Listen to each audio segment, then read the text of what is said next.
सीमांत जनपद उत्तरकाशी जहां सर्दियों में हर पहाड़ी बर्फ से लकदक लदी होती थी, पर इस सीजन में बर्फबारी न होने के कारण यहां का हाल ही बदला हुआ है। गंगोत्री, यमुनोत्री एवं गोमुख में अमूमन इस समय भारी बर्फबारी होने के ग्लेशियरों को रिचार्ज होने का मौका मिलता था, पर इस बार यहां भी बर्फबारी न होने पर यहां भी हालत खराब है। 30 साल पुरानी बर्फ पिघल रही है और गोमुख ग्लेशियर धीरे धीरे पीछे खिसक रहा, जिसके कारण गंगा के अस्तित्व पर खतरा उत्पन्न हो गया है।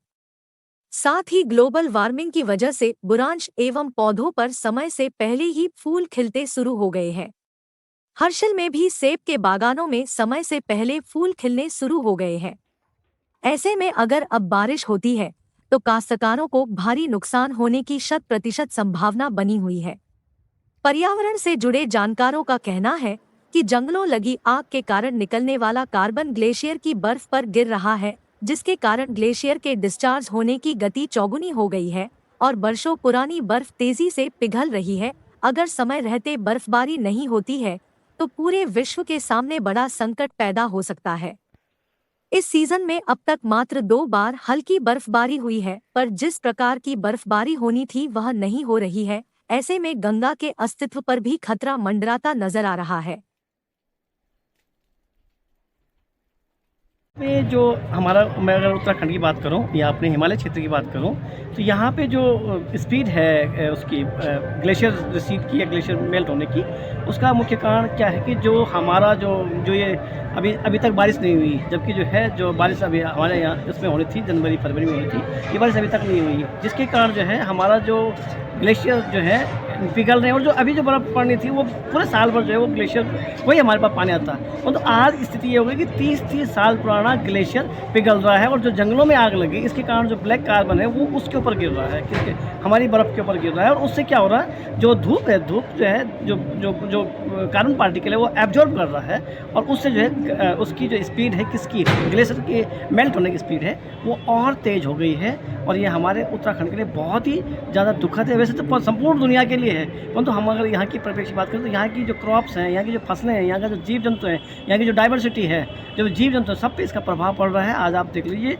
कि अभी तक जो है पूरे जो है अब अक्टूबर के बाद अभी तक बारिश नहीं हुई, जिसके कारण यहाँ की जो क्रॉप्स हैं, यहाँ की जो डाइवर्सिटी है वो सब चेंज हो रहा है, क्लाइमेट शिफ्ट हो रहा है। जो बारिश अब अक्टूबर में होनी, जो अगस्त में होती है वो अक्टूबर में हो रही है, और जो अभी जनवरी में होनी थी वो अभी तक नहीं हुई। और अब जो है तब होगी वो जब जो फ्लावरिंग का सीज़न आएगा। जब फ्लावरिंग सीजन होगी उस समय अगर बारिश गिरती है तो वो हमारे फ्लावर्स जितने भी होते हैं जनवरी फरवरी जो फ्लावर्स थे वो सब जब ड्रॉप होते हैं तो उससे हमारी क्रॉप पे फ़र्क पड़ता है। तो क्लाइमेट चेंज है बहुत तेज़ी से हो रहा है। विगत 30 सालों में इतना तेज़ नहीं हुआ था जो इस साल जो है हो रहा है। और 30-30 साल पुरानी बर्फ़ पिघल रही है बिकॉज जो हमारे जंगलों में आग लगी, इसका जो कार्बन परसेंटेज है वो निरंतर जो है हमारे उस पर गिर रहा है, हमारे ग्लेशियर्स पे गिर रहा है। आग भले चाहे यहाँ लगी है परंतु कार्बन जो है वहाँ पे भी गिर रहा है और उसके कारण जो है वहाँ पे बर्फ़ का जो है पिघलना बहुत तीव्र हो चुका है।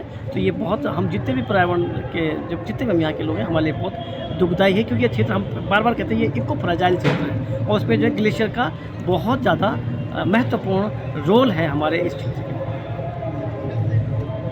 पूरा विश्व का एक जो है ना पर्यावरणीय जो एक माहौल बन गया है वो जो है जल्दी भूखमरी लाने वाला है। और अब जो है ना पानी ना खाना मिलने वाला, दोनों चीज़ों को जो है समाप्ति की ओर जा रहा है, क्योंकि ये कलयुग जिसको बोलते हैं कलुकाल वो आज जो है ना सामने दिख रहा है।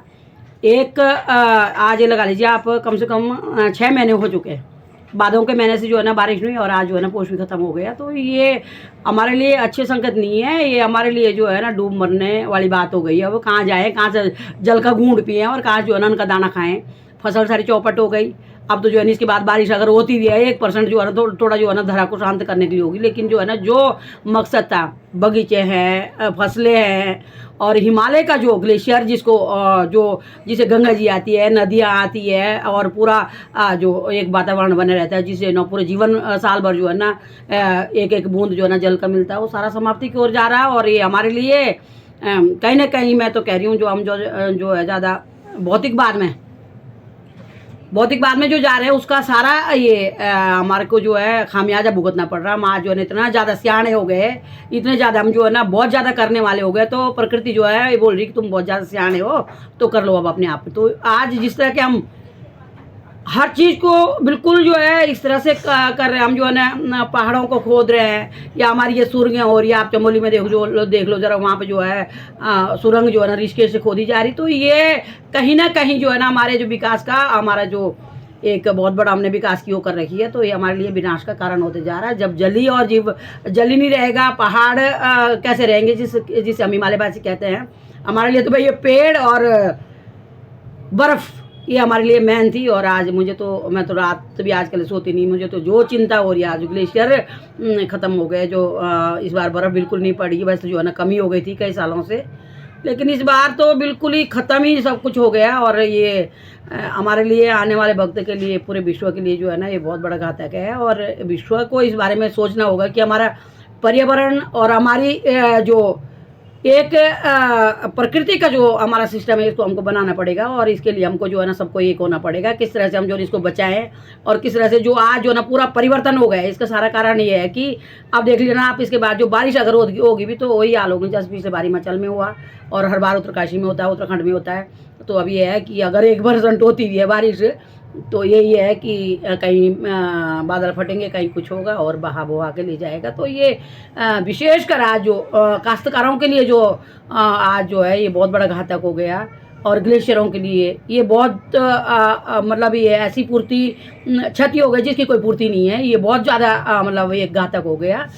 तो ये सब देख रहे हैं और सबको ये दिख ही रहा। और इसके लिए तो हमको यही है ना कहीं हमको जो है ना अपने में बदलाव लाना पड़ेगा। अपनी जो संस्कृति है हमारी, उसको हमको बदलना पड़ेगा। हमारा जो रीति रिवाज था, आज आप देख रहे हैं, पहले तो भगवान ही जो हमको, तभी भगवान रूठ गया।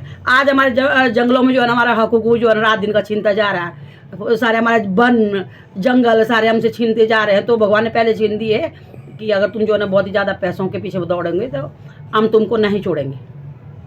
हमारा जो क्लाइमेट चेंज है इसी का इम्पैक्ट पड़ रहा है। हमारी जो ये यहाँ की हमारी जो कैश क्रॉप, यहाँ की जो राजमा है और हमारा यहाँ का जो सेब है, जो हर्षिल का जो मेन प्रोडक्ट है, तो इसकी क्योंकि सेब के लिए जो है चिलिंग चाहिए, वो प्रॉपर मेन पीक पीरियड में होनी चाहिए, लेकिन वो इस बार बारिश ना होने की वजह से वो भी डिले हो रहा है। और कहीं ना कहीं जो अब हम देख रहे हैं कि स्प्रिंग सीज़न वाले कुछ जो फ्लावर्स हैं वो हमारे इस समय ग्रो कर रहे हैं। और हमारी जो विंटर है वो अभी भी जो चल रही है, वो अभी जो जिस हिसाब से क्लाइमेट चेंज हो रहा है वो एक्सटेंड होती जाएगी। तो कहीं ना कहीं इसका इम्पैक्ट हमारे एग्रीकल्चर पे, हमारे क्लाइमेट पे, हर चीज़ पे पड़ ही रहा है। इस बार जो विंटर्स है हमारी वो प्रॉपर ब्राइट नहीं है। जितनी हमारी धूप होती थी वो बिल्कुल खिली हुई धूप होती थी पहाड़ों में, तो वैसी धूप भी नहीं हो रही है। तो कहीं ये ग्लेशियर्स मेल्ट हो रहे हैं, इसी वजह से अभी जो है गंगा जी का जो जल स्तर है वो अभी बहुत कम है। तो और वो जब थोड़ा टाइम आगे जब बरसात होगी तब वो एकदम से सडनली राइज करेगा। तो कहीं ना कहीं ये पूरा ओवरऑल जो हमारे हिमालय की जो क्लाइमेट है उसको भी प्रभावित कर रहा है। हिमालय जो फ्रेजाइल है इसके बारे में क्या? हाँ सर, ये जो हिमालय है ये इसी वजह से, क्योंकि क्लाइमेट चेंज हो रहा है, तो ये हमारा जो हिमालय के जितने भी पहाड़ हैं, खासकर जो हमारे नॉर्थ रीजन के जो पहाड़ हैं, ये बहुत ज़्यादा फ्रेजाइल हो भी रहे हैं। और ये वैसे भी हमारे सबसे लास्ट बने हुए पहाड़ों में हैं। जब हम अगर पुराना वो देखते हैं तो ये पहाड़ हमारे लास्ट के बने हुए हैं। लेकिन इनमें अगर ये टाइमली अगर इनकी बर्फ़बारी होती रहे, टाइमली इनका सब चीज़ प्रॉपर चलता रहता, तो ये एक लॉन्ग लास्टिंग प्रक्रिया रहती। लेकिन क्योंकि हमारा क्लाइमेट चेंज हो रहा है, हमारा धीरे धीरे ग्लोबल वार्मिंग बढ़ रही है, तो हमारे डेफिनेटली इसका इम्पैक्ट हमारे पहाड़ों पे भी पड़ रहा है। और हमारी जो जलवायु है, हमारा जो ये वनों की जो वन जो हमारे जो जंगलों में वन है वो भी कम होते जा रहे हैं। अब वन कम होंगे तो ऑब्वियसली हमारे जो हिमालय है वो भी फ्रेजाइल होगा। तो ये हमारा इफेक्ट इसका दिख ही रहा है हमें। मैम पूरे नाम क्या लिखते हैं? सर, डॉक्टर ऋचा बधानी।